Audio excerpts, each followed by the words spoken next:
बोला गया अभी शाही परिवार साथ है जी, शाही परिवार साथ है। तो हमने पता करवाया यूपी में, बोला जी ज़बरदस्ती 3 दिन के लिए शाही परिवार को, माता जी को बुलाया गया। शाही परिवार पूरा तो आया ही नहीं, माता जी को बुलाया गया और बार बार संगत में घुमाया गया, देखो जी आए हुए हैं आए हुए हैं आए हुए हैं। उसके बाद वो तंग आ गए और तंग आकर चले गए, तो वहाँ पे रुके नहीं। दूसरा क्या हो रहा है कि जो अब आप तो प्रोग्राम जो लोग वहाँ ऑनलाइन सुन रहे हैं अलग अलग ब्लॉग्स में, लेकिन जो यूपी जा रहे हैं उन्होंने जो चीज़ देखी है वो हम आपको बताते हैं।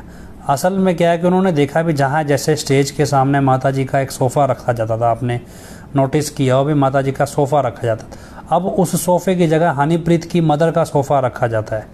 मतलब आप लगा लो भी जहाँ माता जी बैठते थे वहाँ माता जी का तो सोफ़ा नहीं रखा जाता है, वहाँ हनीप्रीत की मदर का सोफ़ा वहाँ यूपी में ऐसे रखा जाता है जिसमें हनीप्रीत की मदर बैठती है।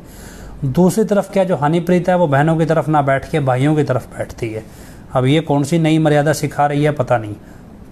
और उसके बाद हनीप्रीत के लिए एक खास तरह की कुर्सी रखी गई है, जिस कुर्सी में सिर्फ उसका चेहरा दिखाई देता है, बाकी शरीर नहीं दिखाई देता। इधर से जो नज़दीक रहने वाले लोग हैं उन्होंने बताया कि हनीप्रीत के हाथ में एक मोबाइल रहता है और उस मोबाइल से जो SMS हैं, और वो जो तथाकथित यूपी वाले बाबा जी हैं उनके हाथ में एक स्मार्ट वॉच रहती है, तो स्मार्ट वॉच पे मैसेज आते रहते हैं। और जो नाम देते वक्त जो नाम शब्द भूल गए, वो पीछे से जो बैकअप देने वाले हैं, बैकअप देने के लिए भी बताने के लिए कि लड़की की आवाज़ आती है, वो लड़की की आवाज़ भी हनीप्रीत की पॉसिबली हो सकती है। मसलन क्या है कि अगर आप सिर्फ इस मसले को यहीं से देख रहे हैं तो आप उसको हल्के में देख रहे हैं, लेकिन अगर आप इसको ओवरऑल सिनेरियो देखो भी, ये सब कुछ करने के लिए कितने लोग आपके साथ जुड़ेंगे, इनके साथ जुड़े होंगे। ऑब्वियसली हरियाणा सरकार आंख बंद करके जुड़ी है, मतलब हरियाणा सरकार पूरा खेल खेल रही है। और दूसरा इसमें जेल प्रशासन है। तीसरा इसमें हाई कोर्ट तक शामिल है, क्योंकि अब हाई कोर्ट जिस तरह से इस मसले से भाग रही है तो हाई कोर्ट का भी शामिल होने से आप इनकार नहीं कर सकते हैं। चौथा, इसमें हमने कुछ मेरे अपने एंड पे, आप किसी और का छोड़िए, जो मैंने पकड़ा है मेरे एंड पे, मैंने कुछ सेंट्रल गवर्नमेंट लेवल के इंटेलिजेंस के ऑफिसर्स भी पकड़े हैं, मतलब ट्रैक किए हैं, जो इस सब में शामिल हैं, सेंट्रल गवर्नमेंट के ऑफिसर्स भी। और बाकायदा मुझे उसका कुछ प्रूफ भी मिले हैं, सेंट्रल गवर्नमेंट के ऑफिसर्स भी इसमें कुछ ना कुछ पार्टिसिपेट कर रहे हैं। और इस लेवल पे सब कुछ हो रहा है। बाकी निचला छोड़ दो, SDM USDM में तो वो छोटे लेवल के लोग होते हैं, जब पूरी गवर्नमेंट आपके साथ इस काम में जुटी है। अब आप सोचें भी, क्या पूरी गवर्नमेंट, इतना बड़ा सिस्टम सिर्फ हनीप्रीत को डेरे की बागडोर सौंपने के लिए जुड़ा हुआ है? ना तो देखो डेरे की, अब पंजाब में इलेक्शन हुआ वहाँ पे रिजल्ट देख लिया, हरियाणा में इलेक्शन हुआ भी है इसमें भी रिजल्ट देख लिया, राजस्थान में भी छोटे मोटे इलेक्शन हुआ वहाँ भी, मतलब संगत के दम पे वोट तो मिल नहीं रहा है। तो फिर ऐसा क्या है जो ये सरकार सारी या सारे जितने भी ऑफिसर ये सब मिले हुए हैं, ये या इवन जज तक मिले हुए हैं, तो ये सब इनका क्या फ़ायदा है? क्या ये सिर्फ क्या ये हनीप्रीत के गुलाम हो सकते हैं? वो भी हनीप्रीत जिसकी कुत्ता जात ना पूछता हो, जिसके साथ कोई खड़ना ना चाहता हो, जिसके साथ कोई फ़ोटो ना खिंचाना चाहता हो, कोई मतलब उसकी शक्ल ना देखना चाहता हो, जो अच्छा आदमी, नेक आदमी, उसके लिए क्या इतना समझौता सब कुछ हो जाएगा? नहीं है, तो फिर नहीं हो सकता। लेकिन आपको सोचना पड़ेगा, आखिर वो समझौता करेंगे तो बदले में उनका भी तो कोई स्वार्थ होगा। जो ये सब कुछ साथ दे रहे हैं उनका क्या स्वार्थ है?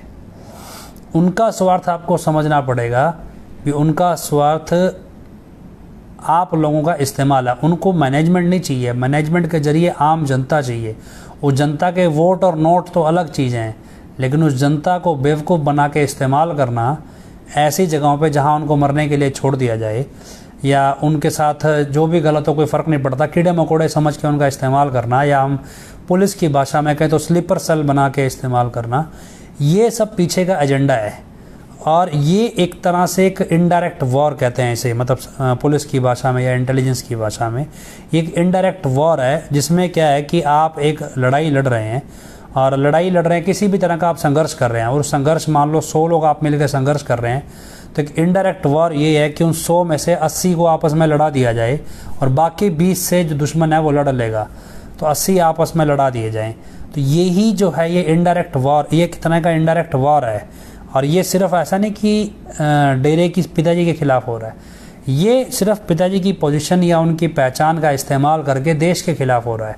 ये इतना सिंपल नहीं है, लेकिन उसमें क्या है, हनीप्रीत का अपना स्वार्थ है और बाकी लोगों का अपना स्वार्थ है।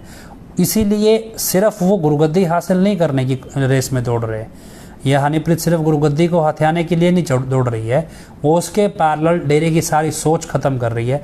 वो इस चीज़ पे मजबूर कर रही है लोगों को तरीके से इस नकली बाबा के थ्रू कि भैया आप हनीप्रीत की ही माने। और तब जब आप हनीप्रीत का बैकग्राउंड नहीं जानते हैं, आप उसकी मदर का बैकग्राउंड नहीं जानते हैं, बहुत अजीबोगरीब चीज़ें हैं। और जब आप देख चुके हैं, जानते हैं, समझते हैं, चलो ये सब कुछ तो फिर भी आपको जानने की ज़रूरत हो ना हो, लेकिन आप आध्यात्मिक तौर पे गुरुजी से जुड़े हैं तो फिर गुरुजी की सोच को तो पहचानिए, उनके व्यक्तित्व को, उनके स्वाभिमान को पहचानिए। ये क्या है, अभी पिताजी तो कभी देखा आपने, पिताजी कभी खुजलियाँ कर रहे हैं, ऐसे खुजा रहे हैं, ऐसे खुजा रहे हैं, कभी देखा कभी सत्संग में? कभी उबासी लेके देखा, देता उबासी लेते हुए देखा है? कल तो हमारा तथाकथित बाबा जी 10 मिनट के लिए सो ही गए ऑनलाइन प्रोग्राम में, 11वें मिनट में जाके जगाया, भैया सोना नहीं है यहाँ पे, अब सारी रात बेचारे को बिठाए रखूँगा तो सोएगा ही।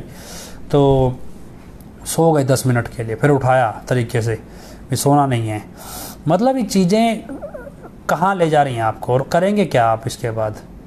चलिए 17 तारीख को पैरोल ख़त्म हो गई, सबको पता है भी हनीप्रीत और ये सब ग्रुप, इनसे बड़ा राक्षस डेरे में कोई नहीं है। डेरे में छोड़िए, आपको समाज में नहीं मिलेगा। 17 तारीख के बाद ये करेंगे क्या? ये एक अभी मोहर लगाने पे लगे हुए हैं। देखो जी, बड़े माता जी की जगह हनीप्रीत की माँ ने ले ली है।